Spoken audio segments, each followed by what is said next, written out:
E aí, Bottle Battlers, beleza? Hoje nós temos um vídeo para conversar um pouquinho sobre Bottle Man. Eu quero abordar dois assuntos no vídeo de hoje. O primeiro é a respeito da construção dos Bottle Man e como eu gostei muito dos designs e por quê. Não só eu, mas aparentemente um grande público do Japão também gostou muito da proposta nova da Takara Tomy, apesar das mudanças. E também quero comentar um pouquinho a respeito de combos na segunda parte do vídeo, beleza? Então vamos lá. Honestamente, pra mim, o que mais impressiona em Bottle Man é justamente o seu design ser muito simplificado. Muitas pessoas têm uma vibezinha de beat'em up clássico. Quando eu me refiro a beat'em up clássico, eu não tô falando de Crossfight beat'em up não. Eu também não tô falando de Battle beat'em up não. Eu tô falando de Super beat'em up, que foi a primeira grande geração de beat'em up fora de Bomberman, que começou lá nos anos 90. E o que Super Beat'em Up tinha de tão especial? Eu posso não ter aqui o melhor exemplo de Super Beat'em Up, mas eu ainda assim tenho um Super Beat'em Up em mãos, que é o Junker Unicorn. E honestamente, nós podemos perceber umas semelhanças de umas coisas bem legais no design. Por mais que eles fossem bem pequenininhos, afinal de contas, se a gente comparar com o Bottle Man, eles são minúsculos. Mesmo assim, nós podemos observar algumas características legais, como por exemplo, olhos no formato anime, que são muito mais amigáveis e muito populares, porque tornam mais atrativo aos nossos olhos, tornam mais atrativo as nossas coleções, deixa mais bonitinho nas prateleiras. Mas ao mesmo tempo, esses beat'em up antigos não possuíam travas de segurança, você poderia atirar a qualquer altura, porque a regulamentação de brinquedos nos anos 90 era um pouco diferente.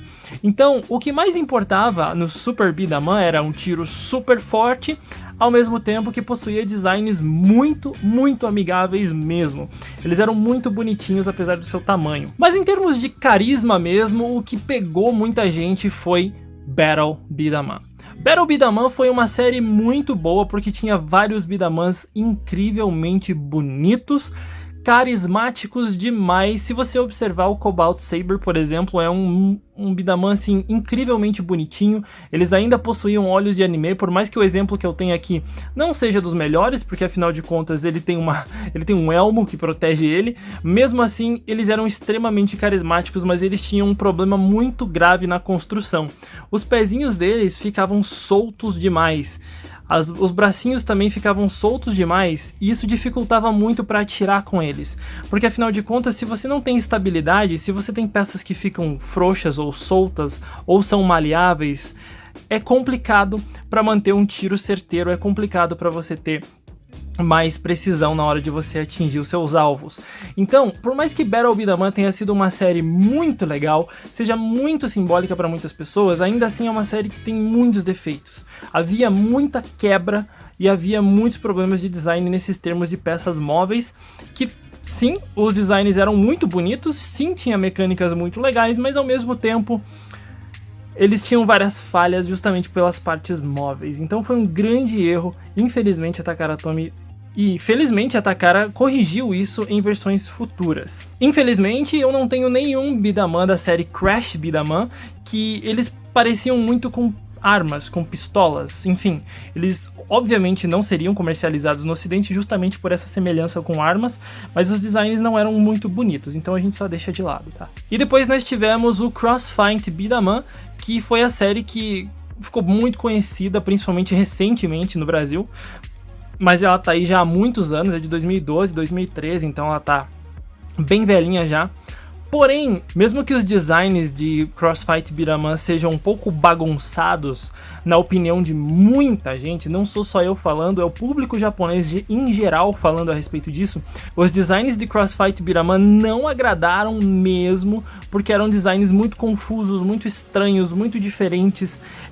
Era esquisito. Mas o que a Takara Tomy acertou mesmo nesses beat'em up aqui é a estabilidade. Eles não tinham mais os pezinhos móveis, eles tinham muito mais conforto, era muito mais fácil de você segurar nele, era muito mais ergonômico, então eles evoluíram. E evoluíram muito bem, porque essa ergonomia é necessária. E por mais que alguns designs sejam muito bonitos, sejam incrivelmente detalhados, ainda assim são designs bagunçados, que atrapalham um pouco a visão e que não são muito carismáticos. carismáticos. Enquanto a série Super Beat'em era super carismática, enquanto a série Battle Beat'em era, além de carismática, tinha mecânicas muito legais, também possuía um apelo bem grande para colecionadores, mesmo que fosse instável para atirar, a série Crossfight conseguiu essa estabilidade, mas os designs deixaram a desejar e muito. Não apenas os designs, mas a força com que eles atiravam, porque isso foi um grande problema nos anos 90, quando o Super Beat'em ainda era distribuído nas lojas. Muitas pessoas acabavam se machucando, porque eram fortes demais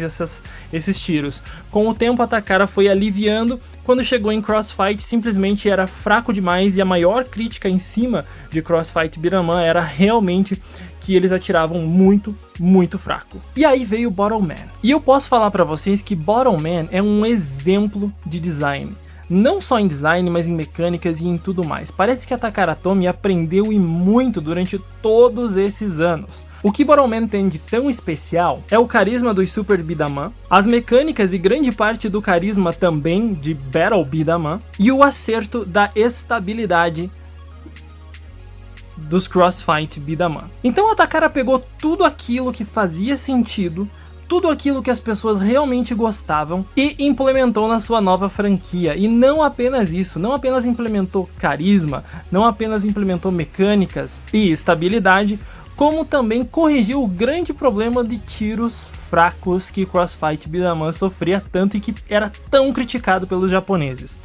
Então eles substituíram as bolinhas de gude por tampinhas de garrafa. Além de ser um acerto muito grande para o que diz respeito ao meio ambiente, o que ajuda a reciclar, ajuda as pessoas a entender a importância disso, também alterou a forma com que jogamos. Por isso o nome mudou também, porque afinal de contas Beat'em vem da palavra dama, que é esfera em japonês, e aqui nós temos Bottle Man porque eles são garrafinhas, né? Mas os designs continuaram muito fofinhos. E a estabilidade certamente é um ponto forte nos Bottle Man, especialmente porque eles têm um tamanho maior, é mais confortável para segurar e os pezinhos não são móveis.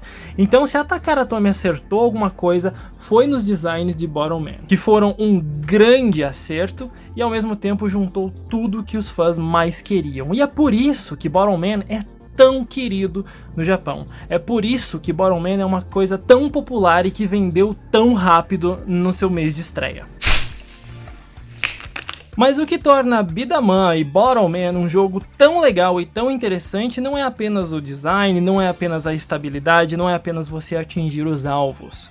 O que torna um hobby da Takara Tomy tão bom e tão popular são os combos, as combinações de peças. Como em Beyblade, você pode customizar várias peças dos Bottle Man. Uma recomendação que eu dou é que você sempre mantenha a garrafinha como ela está, que você não tente desmontar ela para tirar um bracinho de um, para colocar no outro, para não sei o que. Porque os suportes aqui nesse sistema inicial, pelo menos, são muito fracos. Eu já cansei de ver tweets de pessoas que querem desmontar para trocar os bracinhos e acabam com Bottle Mans quebrados, justamente porque forçam demais, ou porque tentam tirar a peça de uma maneira inadequada, a peça acaba quebrando pela fragilidade. Então, esse corpinho aqui, por favor, não desmonte. Tente não desmontar, porque você pode acabar quebrando o seu Bottle Man e isso não vai ser legal. Então, misturar um roller do Aqua Sports com a borrachinha do Kolamaru, ou misturar a borrachinha do Kolamaru com a estabilidade do Gyoku-Rock, ou Gyoku-Rock com os bracinhos do Aqua Sports, não rola. Por favor, não faça isso, porque eu já vi muitos tweets a respeito disso, eu já vi muitas pessoas comentando a respeito disso, e certamente seu Bottle Man pode acabar quebrado se você tentar forçar a barra com isso. Então mantém as rodinhas, a borrachinha para dar o giro na tampinha e a estabilidade do Gyoku-Rock. Agora, tudo aquilo que eu expliquei das armaduras e do que elas fazem em cada um dos unboxings é válido para os Bottle Man, para todos eles. Se você quiser dar um pouquinho mais de pressão aqui para o seu Aqua Sports, para que os rollers consigam atirar, mas com um pouquinho mais de pressão, você pode sim encaixar a armadura inteira do Kolamaru aqui no seu Aqua Sports, para que você tenha aquele grip bacana para você fazer a pressãozinha para os rollers, para você atirar as tampinhas. É claro, ele vai perder a característica aqui da sua Magazine, afinal de contas a Magazine não vai ter o suporte para ela ficar aqui e vai cair, então não adianta, os bracinhos do Kolamaru não tem outra opção, elas são feitas para você apertar e fazer com que o tiro saia mais forte.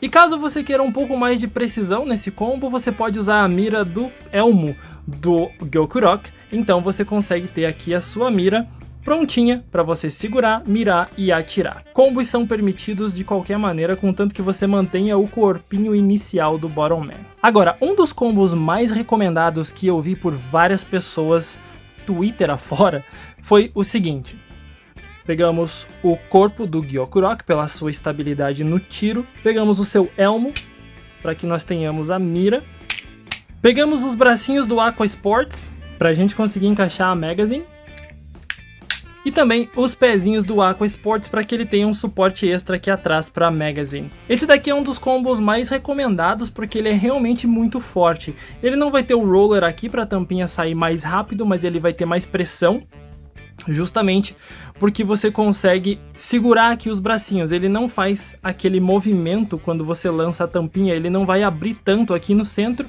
e isso vai fazer com que a tampinha saia com muito mais pressão e precisão, porque você vai ter a sua mira aqui em cima e você vai ter mais estabilidade na hora do tiro. Além disso, você também consegue comportar 3 tampinhas aqui dentro, o que faz dele um combo muito bom para que você consiga tirar várias vezes seguidas. Então esse combo está sendo muito utilizado em várias competições de fãs no Japão. Eu já vi vários vídeos do pessoal utilizando isso daqui, porque ele é um combo que funciona e funciona muito, muito bem. É claro que todos os combos precisam ser coerentes, não adianta nada você pegar um bracinho do Kolamaru, um bracinho do Gyokuro, porque não vai fazer sentido você ter um grip de um lado e do outro uma espadinha. Pra que se a espada funciona junta? Pra que se o grip funciona junto? Pra que se os 2 bracinhos do Aqua Sports funcionam juntos com a Magazine? Então, assim como em Beyblade, os combos precisam ser coerentes, eles precisam ter peças que conversam entre si.